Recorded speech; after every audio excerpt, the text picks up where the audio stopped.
Buenos días. Nuestro grupo está conformado por Paola Cortés, Andrea Cuello, Estefany Palacio y Joan Navarro. El tema que nos corresponde es la fenomenología. La fenomenología es sobre todo un método de investigación que consiste en el análisis de lo dado, del fenómeno. Este método ha tenido amplias repercusiones y como fundador a Edmund Husserl. La fenomenología es la doctrina filosófica que estudia lo que aparece, es decir, los fenómenos.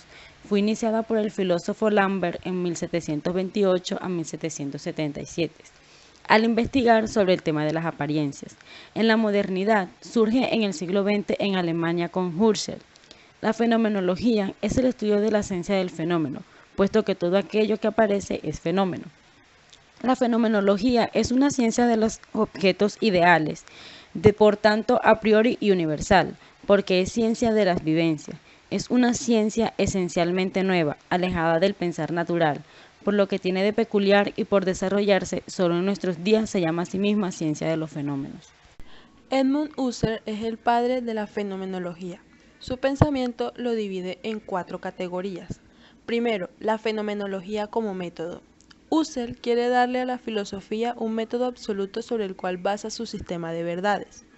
Piensa que todas las ciencias han procurado basarse en verdades apodícticas, mientras que la filosofía todavía no lo ha hecho, pues continúa enunciando proporciones que carecen de validez universal o que no son válidas para toda conciencia.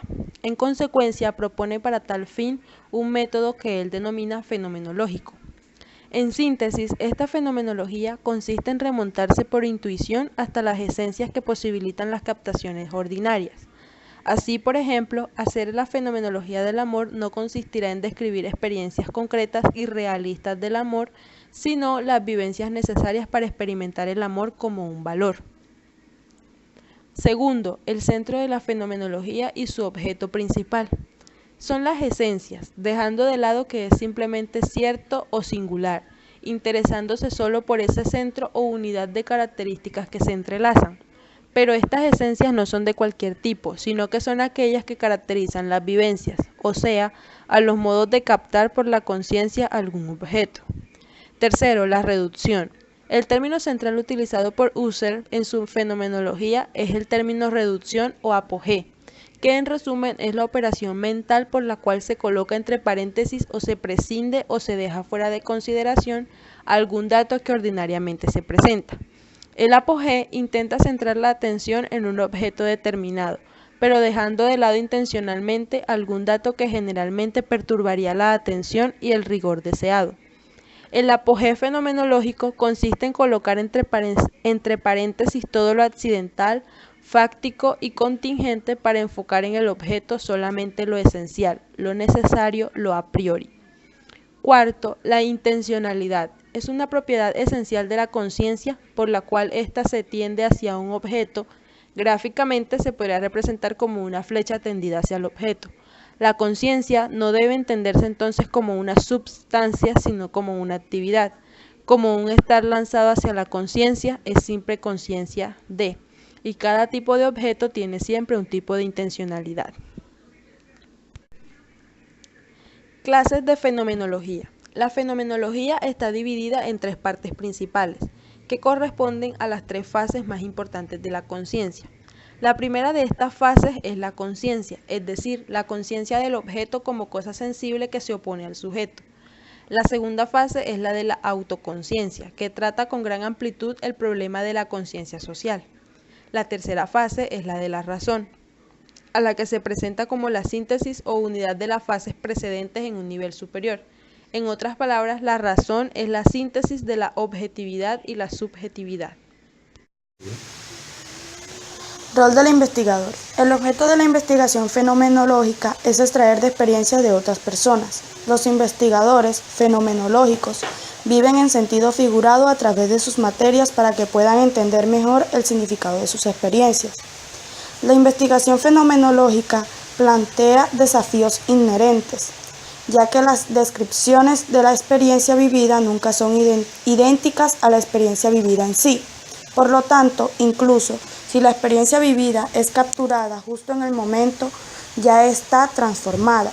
Por supuesto, los investigadores emplean una variedad de métodos de investigación cualitativa para preservar mejor los significados de la vida. La importancia de la fenomenología en la investigación cualitativa. Al hablar de consecuencias de la fenomenología para el mundo de hoy, hay que comenzar para situarlas en el plano intelectual y de conceptos lógicos, pero no de contextura social o práctica. Sin duda que la fenomenología le ha inyectado vida a las ciencias, oxigenando las estructuras que las caracteriza, pero a pasar y a enumerar las consecuencias y efectos de esta disciplina para nuestro tiempo es sumamente difícil. Concebir al mundo, las cosas y el hombre como fenómenos es hacerlos objetos del conocimiento, posibilidad de conocimiento, y este es un avance fenomenológico en cuanto que quita el mito y el carácter sagrado o prohibido a muchos, que antes históricamente no podían ser escrutados e investigados. Esto permite que la ciencia crezca y el acercamiento a la verdad aumente, porque la fenomenología no tiene prejuicios.